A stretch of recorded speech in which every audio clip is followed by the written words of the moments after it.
पक्ष आंदोलन करतायत, लोकांचा प्रतिसाद कसा आहे? असं आहे की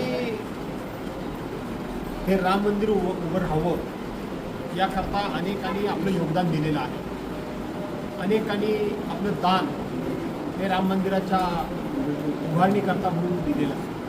देणगी दिली, वर्गणी दिली, शारीरिक श्रम घेतले, अनेक प्रकारे सरकारी कारवाया अनेकांनी अंगावर घेऊन गेल्या अनेक वर्षांचं स्वप्न पूर्ण झालं. ते म्हणजे अयोध्येमधलं राम मंदिर उभं राहिलं आणि आमचं स्वप्न पूर्ण झालं, अशी सर्वसामान्य माणसांची भावना होती.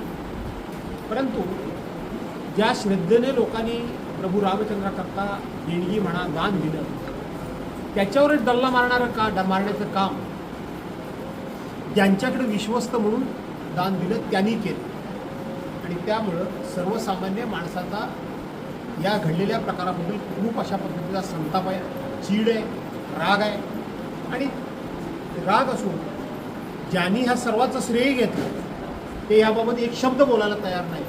त्यामुळं सगळ्या भागामधून जेव्हा आम्ही फिरतो तेव्हा लोकांच्यामध्ये हे जे अयोध्येमध्ये राम मंदिरामध्ये चोरी झाली त्यांना शिक्षा झालीच पाहिजे अशी लोकांची भावना.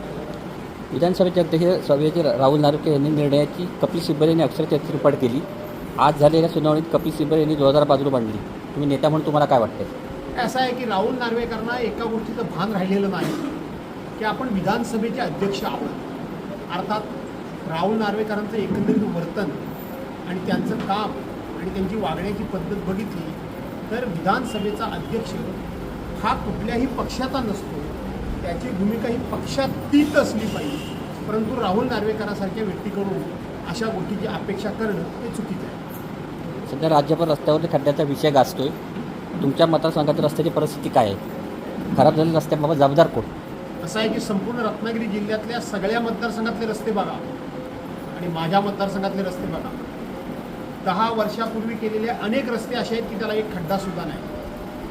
आणि गेल्या 2-3 वर्षामध्ये ज्यांच्या मतदारसंघात रस्ते झाले ते रस्ते आज जागेवर नाही. इथं रस्ता कुठे आहे आणि खड्डा कुठे आहे हे शोधणं कठीण आहे. इतके खड्डे आहेत, रस्ता शोधून सापडत नाही. एवढा भ्रष्टाचार बाकीच्या मतदारसंघात झालेला आहे. त्यामुळं रस्त्याची बोंब आहे. सुदैवानं माझ्या मतदारसंघामध्ये ही बोंब नाही. मंत्र्याचा निर्णय बदलण्याचा अधिकार मुख्यमंत्र्यांना आहे. या निर्णयामुळे सत्तेतील मित्र पक्षांना तोटा होईल का? तुम्हाला काय वाटते? मंत्र्यांनी घेतलेले निर्णय जे आहेत ते बदलायचा अधिकार मुख्यमंत्र्यांना आहे. हो, आहेच ना. नेता म्हणून त्यांच्या मित्रपक्षामध्ये त्यांना काय वाटतं? तोटा असं होईल का? आहे की मुख्यमंत्र्यांना कुठल्याही मंत्र्याचा निर्णय बदलण्याचा अधिकार आहे. परंतु सध्या जे चाललेलं आहे ते मुख्यमंत्री आपल्या पक्षातल्या नेत्यांचे निर्णय बदलत नाही. मित्रपक्ष जे 2 आहेत, एकनाथ शिंदे आणि अजितदादा पवारांचा जो पक्ष आहे त्यांच्या मंत्र्यांनी घेतलेले निर्णय सर्रास बदलण्याचं काम राज्याचे मुख्यमंत्री करतायत.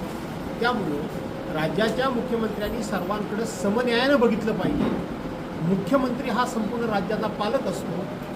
ही भूमिका आणि हे वागणं मुख्यमंत्र्यांकडून या ठिकाणी होताना दिसत नाही.